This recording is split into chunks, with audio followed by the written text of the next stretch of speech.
Astro பிரபஞ்சம் நேயர்கள் அனைவருக்கும் அன்பு கலந்த வணக்கங்கள். நான் உங்கள் கோவிந்தராஜ். அருட்பெரும் ஜோதி அருட்பெரும் ஜோதி தனிப்பெரும் கருணை அருட்பெரும் ஜோதி அருட்பெரும் ஜோதி அருட்பெரும் ஜோதி தனிப்பெரும் கருணை அருட்பெரும் ஜோதி அருட்பெரும் ஜோதி அருட்பெரும் ஜோதி தனிப்பெரும் கருணை அருட்பெரும் ஜோதி. இன்றைய விடியல் வெற்றியின் விடியலாக அமையட்டும். நேயர்களே, நம்ம இன்றைய பதிவில் பாத்தீங்கன்னா இன்று நடக்கக்கூடிய நட்சத்திரம் என்னன்னு பார்த்துட்டு அதற்குண்டான ஒரு வாழ்வியல் பரிகாரத்தை தான் நம்ம டெய்லி சொல்லிட்டு இருக்கோம். அந்த வகையில இன்னைக்கு இயங்கக்கூடிய நட்சத்திரம் அப்படின்னு எடுத்துட்டீங்கன்னா பூச நட்சத்திரம். சரிங்களா? அப்ப நிகழும் மங்களகரமான குரோதி வருடம் தை மாதம் 29ஆம் நாள் 11/2/2025 செவ்வாய்க்கிழமை இன்றைய நட்சத்திரம் பாத்தீங்கன்னா பூசம். அதுவும் இன்னைக்கு ஒரு விசேஷமான ஒரு நட்சத்திரம். ஏன்னு சொல்லுங்க பார்க்கலாம். இன்னைக்கு தை மாதம் நடக்கக்கூடிய பூச நட்சத்திரம், தைப்பூசம். முருகனுக்கு ரொம்ப உகந்த நாள். முருகனை தரிசனம் செய்பவர்களுக்கு அருமையா இருக்கு. இன்றைய தினம் அவ்வளவு சிறப்பா இருக்கும். சரிங்களா? அப்ப இன்றைய பதிவு உங்க கண்ணுல பட்டு இந்த பதிவு பார்த்தீங்க அப்படின்னா இந்த பூச நட்சத்திரத்தோட பொருளை இயக்கிட்டு நீங்க செய்யும் பொழுது எவ்வளவு சிறப்பா இருக்குன்னு யோசிச்சு பாருங்க. சரிங்களா? அப்போ இன்றைய பூச நட்சத்திரத்துக்கு உண்டான பொருள்கள் என்ன அப்படிங்கிறத ஃபர்ஸ்ட் நம்ம பார்த்துடலாம். இருப்பிடம் அப்படின்னு எடுத்துட்டீங்கன்னா இது புல்தரை விளையாட்டு அரங்கம். அப்ப பிளே கிரவுண்டு, விளையாட்டு அரங்கம்ங்கிறது பிளே கிரவுண்டு.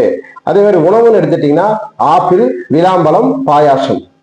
ஆப்பிள், விளாம்பழம், பாயாசம் இது உணவுப் பொருள். மலர்களை பன்னீர் மலர். அப்ப பன்னீர் மலர்னால நீங்க ரோஜாப்பூ மாலை கட்டி முருகனுக்கு நீங்க இன்னைக்கு செய்யும்போது ரொம்ப சிறப்பா இருக்கும். விலங்குன்னு எடுத்துட்டீங்கன்னா ஆண், ஆடு. அதே மாதிரி மரம்னு எடுத்துட்டீங்கன்னா அரச மரம்.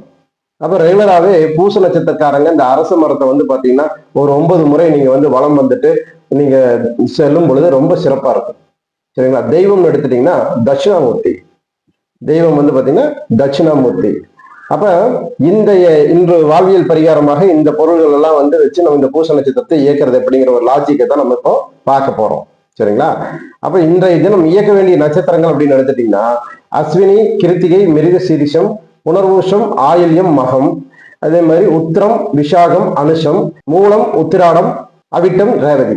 இந்த நட்சத்திரக்காரங்க இன்றைய தினம் இந்த பூச நட்சத்திரத்தின் பொருளாகிய ஆப்பிள், விளாம்பழம், பாயாசம் இந்த உணவுப் பொருளை நீங்க எடுத்துக்கணும். தானங்கள் கொடுக்க கூடாது. நீங்க எடுத்துக்கிறது அப்படிங்கிறது நல்ல விஷயம்.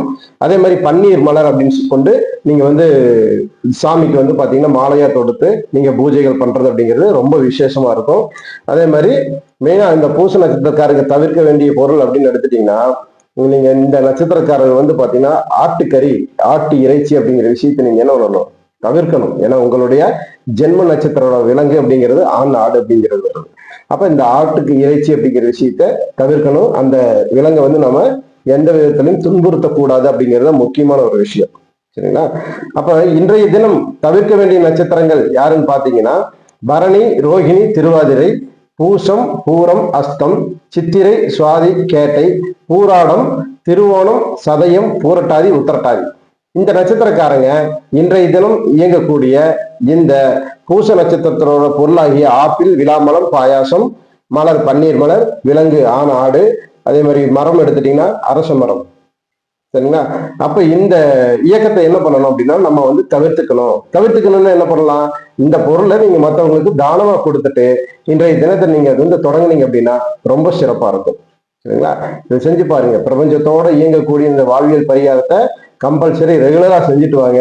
இது அதிரடியான மாற்றங்கள் உங்களுக்கு கண்டிப்பா கிடைக்கும். சரிங்களா? நன்றி. வாழ்க வளமுடன். நம்ம யூடியூப் சேனலை சப்ஸ்கிரைப் பண்ணுங்க.